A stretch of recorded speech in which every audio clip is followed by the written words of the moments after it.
Esto MC40 sidoskoneen käyttöönotto ja langanlaitto.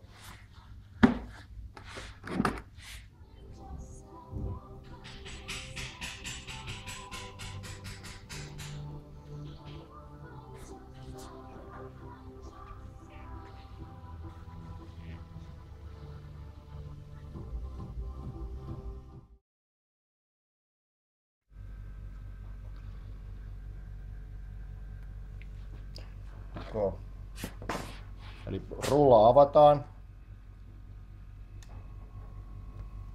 ja pihdeellä leikataan tuo taittunut pätkä tästä kärjestä pois. Sitten tässä rullassa lukee toisella puolella, että left, niin se puoli edellä, jotta se jää tuonne koneen vasemmalle puolelle. Asennetaan lanka rulla tuohon akselille ja sitten lähdetään työntämään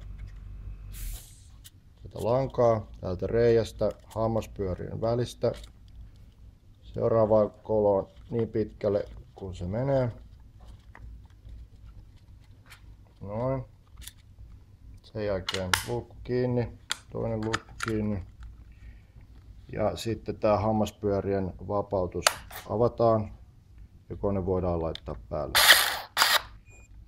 Sitten otetaan liipasimen lukitus pois ja nyt kone on käyttövalmis. Sitten ne tekstit.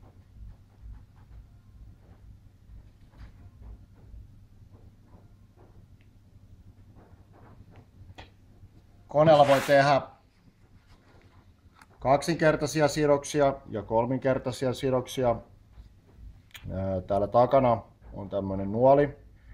Ja kun tämä rulla on mustalla alueella, niin kone tekee kaksinkertaisen sidoksen. Ja tämä 1–5 skaala on sitten se säätö sidoksen kireydelle.